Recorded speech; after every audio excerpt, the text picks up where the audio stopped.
നന്ദിനി കഴിഞ്ഞ ആഴ്ച ഹോസ്പിറ്റലിൽ ചെന്ന് ഗോവിന്ദൻകുട്ടിയെ കണ്ട കാര്യം അങ്ങ് ആലപ്പുഴയിൽ അറിയണമെങ്കിൽ അത് ഇവിടെ മുഴുവൻ പാട്ടായി കാണുമല്ലോ. നീ കരുതുന്ന പോലെയൊന്നുമില്ല. അമ്മയ്ക്ക് അങ്ങനെ തോന്നും. പണ്ട് ചിലരൊക്കെ ഉണ്ടാക്കി വെച്ച ചീത്തപ്പേര് മാറി വരണതേ ഉള്ളൂ. ഇപ്പോ ഇനി അതൊക്കെ കുത്തിപ്പൊക്കില്ലേ ആളുകള്? ഞാനൊക്കെ അറിയുന്നുണ്ട്. അപ്പൂരിനോട് പറഞ്ഞിട്ട് കാര്യമൊന്നുമില്ല. ഏട്ടൻ ആ വശമേ നിൽക്കൂ. പോട്ടെ, നമ്മളുടെ അടുത്ത് പറയാന്ന് വെച്ചാലോ, അപ്പൊ എഴുന്നള്ളിക്ക് ചന്ദ്രന്റെ അടുത്ത് പിന്നെ അവൻ വെട്ടാനും കുത്താനും നിൽക്കും. എന്താ വേണ്ടെന്ന് ഒരു രൂപം ഇല്ലാണ്ട് നിൽക്കണേ. മനസ്സിൽ എന്തെങ്കിലും ഒന്ന് ഉറപ്പിച്ച ശാസിക്കുന്നവരോട് പിന്നെ വിരോധേ തോന്നും. ഈ പ്രായത്തില് നീ തന്നെ സ്നേഹമായിട്ട് അവളോടൊന്ന് പറയും. പറയാനാ വന്നത്. തന്നെയല്ല, ശ്രീനേട്ടൻ അന്ന് പറഞ്ഞ ആ പയ്യൻ ലീവിന് വന്നിട്ടുണ്ട്. അമ്മയും അമ്മായിയും കൂടെ അച്ഛനെയും അമ്മാവനെയും പറഞ്ഞ് സമ്മതിപ്പിച്ചാൽ മതി. ബാക്കിയൊക്കെ ഞാൻ നോക്കിക്കോളാം. മതി പഠിച്ചതൊക്കെ.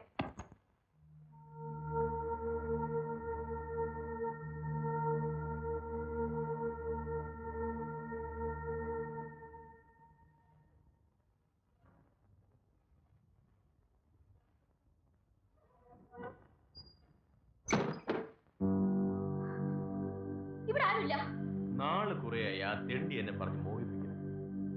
ഇന്ന് നിന്നെ ഞാൻ വിടില്ല. ഈശ്വരനോർത്ത് പോകൂ. ബലം പ്രയോഗിച്ച് മതിയാകുന്നുണ്ടെങ്കിൽ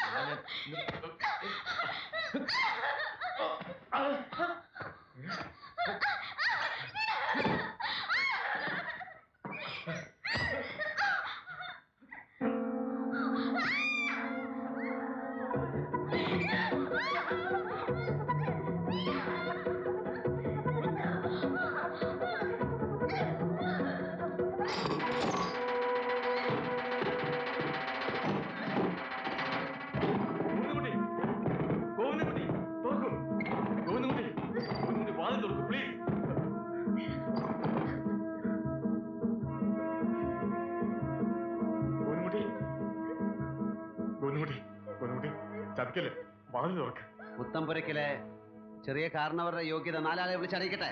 അരുത്, നാണം കെട്ടിയത് ഗോവിന്ദൻകുട്ടി. ഒന്നുമില്ലെങ്കിൽ നമ്മൾ ഒരു തറവാട്ടിലേ അല്ലേ? ആണല്ലോ. അണമുട്ടിയപ്പോഴെങ്കിലും നിന്റെ പുഴുത്ത നാക്കിനത് വീണല്ലോടാ.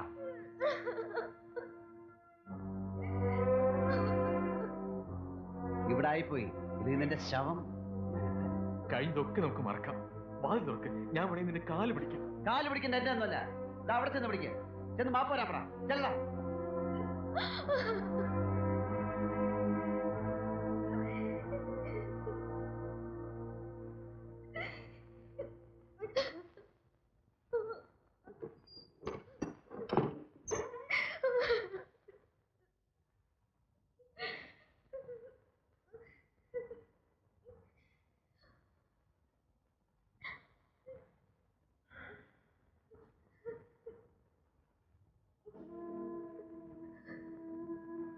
ഉണ്ണി പോയി എന്നറിഞ്ഞപ്പോ തൊട്ട് ഈ ദിവസങ്ങൾ മുഴുവൻ ഈ തേങ്ങലായിരുന്നു നിന്റെ കാതിൽ നിറയെ. കൂടെ ചേർന്ന് കരയാനല്ല ഞാൻ വന്നത്. ഉണ്ണിക്കൊന്നും പകരമല്ല.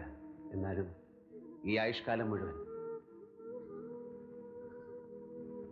ഉണ്ണിയായിട്ട് ഞാനിവിടെ കഴിഞ്ഞോളാം.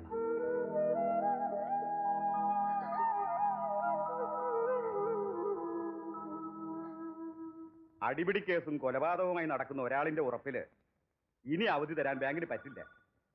വണ്ടി ജപ്തി ചെയ്തിട്ടുണ്ട്. മുഴുവൻ പണം അടയ്ക്കുമ്പോൾ വണ്ടി നിങ്ങളുടേതാവും.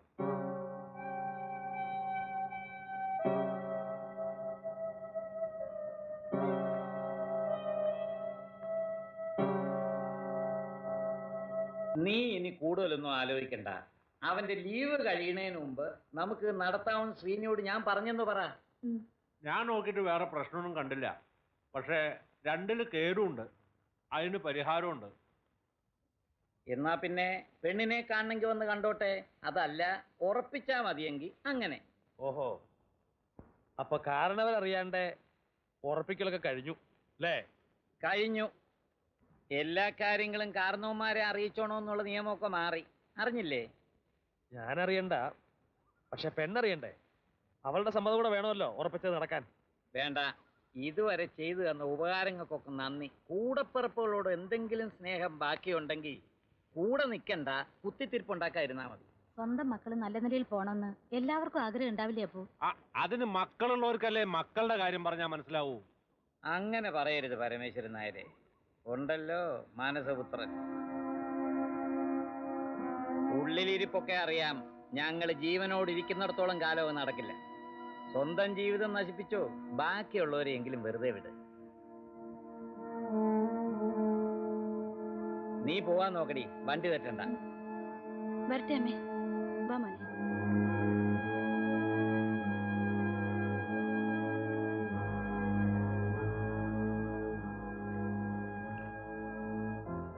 തലകുനിച്ച് നിന്നിട്ട് കാര്യമൊന്നുമില്ല.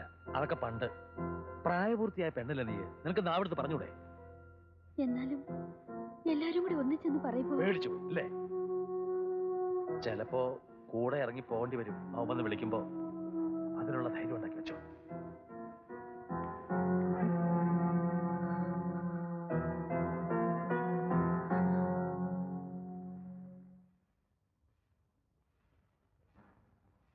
നാളെ മുതൽ ഞാൻ ജോലിക്കുണ്ടാവില്ല. എൻ്റെ വണ്ടി ജപ്തി ചെയ്തു. പിന്നെ ഒരു ആസ്പത്രിയിൽ ചിലവാക്കിയ പണം ജോലി ചെയ്ത് തിരിച്ചു തരാമെന്നാണ് വിചാരിച്ചത്. അതിന് നിവൃത്തിയില്ലാണ്ടായി. എനിക്കിത്തിരി സാവകാശം തരണം. കുറച്ച് വൈകിട്ടായാലും ഞാൻ എങ്ങനെയെങ്കിലും തന്ന് തീർത്തോളാം. കണ്ട ഇത് പെടുമാ?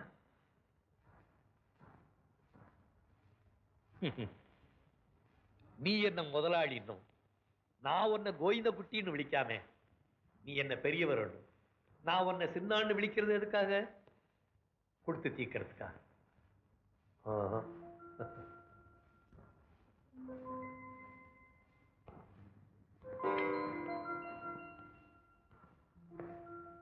പൈത്യക്കാരൻ. ഞാനിത് എവിടേക്കാ പോണേ? ചൂല എടുത്തിട്ട് വരട്ടെ, തൂത്തു വരാൻ. ആ വേഗം വരണം.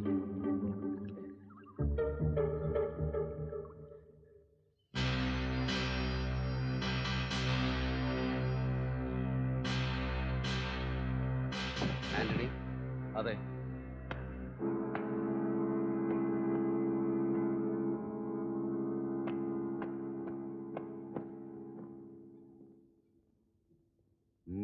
എന്താ? എന്നെ ഓർമ്മയുണ്ടാവില്ല. ഇരുട്ടിന്റെ മിന്നായത്തില് ശരിക്കും കണ്ടു കാണില്ല. ആരടാ നീ? പറഞ്ഞാൽ ഓർക്കും.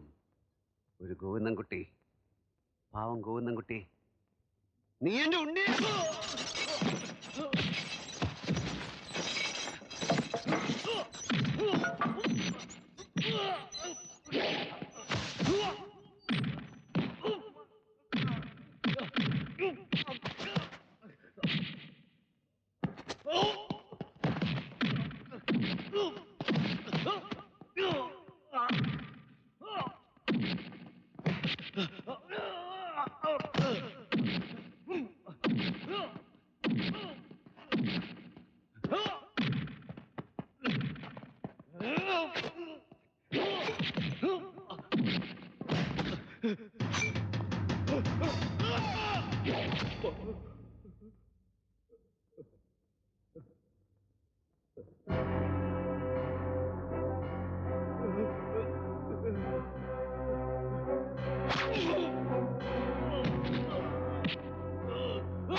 പുത്തമ്പൊരിക്കലെ അവരെല്ലാം കൂടെ പറഞ്ഞിട്ടാ, കാശ് തന്നിട്ടാ ഞാൻ.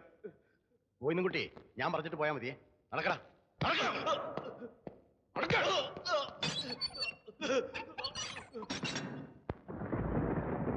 കേസ് നടക്കും. എത്ര വേണമെങ്കിലും മുടക്കാൻ പെരിയോർ തയ്യാറാണ്. എന്നാലും പ്രമാണിമാര് എങ്ങനെയും തലവരും. വാടകയ്ക്കെടുത്തവർക്ക് ശിക്ഷയും കിട്ടും.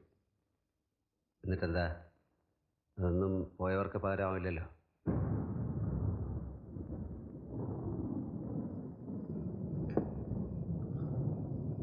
ഇവിടെ വരുമ്പോൾ ഉണ്ണിയുടെ കാര്യമൊന്നും പറയണ്ട എന്ന് മനസ്സിൽ കരുതും. പക്ഷെ എവിടെ തുടങ്ങിയാലും ഒടുക്കം ചെന്നെത്ത് അവിടെ തന്നെ. ഈ മരുന്നും കഷായം കൊണ്ട് മാത്രമാവില്ല. നാളെ കൊണ്ടും കുറവ് കണ്ടില്ലെങ്കിൽ ഞാൻ ഡോക്ടറെ വിളിച്ചോണ്ട് വരും. എന്തിനാ ഇങ്ങനെ കഷ്ടപ്പെടണേ? മരുന്നുകൊണ്ട് മാറും ഇതൊക്കെ. അതിനാദ്യം ചെയ്യേണ്ടത് ഇവിടുന്ന് മാറുക. കുറച്ചാൾ എൻ്റെ അവിടെ വന്ന് നിൽക്കാം. ഇന്ന് കാലത്തൂടെ അമ്മ പറഞ്ഞു. ഞാനിവിടെ ഇങ്ങനെ ചാവാണ്ടി കിടക്കണതുകൊണ്ടാ ആകെയുള്ള ഈ മുതൽ കൊത്തിപ്പറിക്കാൻ അവന്മാർ വരാത്തത്. ഞാൻ ഉമ്മറത്തുണ്ടാവും, ഉറങ്ങാൻ നോക്കും. അമ്മ ഇവിടെ തനിച്ചല്ലേ ഉള്ളൂ? അമ്മയ്ക്ക് അതൊക്കെ ശീലമാണ്. കണ്ടോ കണ്ടോ, ഞാൻ പറഞ്ഞപ്പോ ആർക്കും വിശ്വാസമായില്ല. ഇപ്പൊ നോക്കൂ എന്താ എന്താണെന്ന്. അല്ലേടി, ഞാനില്ലാത്തപ്പോ എന്റെ ഭാര്യയുടെ കിടപ്പുറിയിൽ നട്ടാപ്പാതിലേക്ക് കിടന്നൊരു നിനക്ക് എന്താ കാര്യം? അടിയും പിടിയൊന്നും വേണ്ട. ഇയാളുടെ ഒരു കംപ്ലൈന്റ് ഉണ്ട്. നിങ്ങൾ രണ്ടുപേരും സ്റ്റേഷൻ വരെ ഒന്ന് വരണം. എന്തിന്? ജാരസംസർഗം, അതിന് വകുപ്പുണ്ട്. ഇറങ്ങണം. ഞാൻ മാത്രം വന്നാ പോരെ? പോരാ, അവരും വരണം. അവർക്ക് തീരെ സുഖമില്ല. ഓ, അവളുടെ അസുഖം എന്താണെന്ന് ഇപ്പൊ ഞങ്ങൾക്കൊക്കെ മനസ്സിലായി. പട്ടി കഴിവറോട് മര്യാദ ചോദിക്കാൻ പറ. നിങ്ങൾ നോക്കില്ല. ഒന്നും മിണ്ടാതെ പോടോ.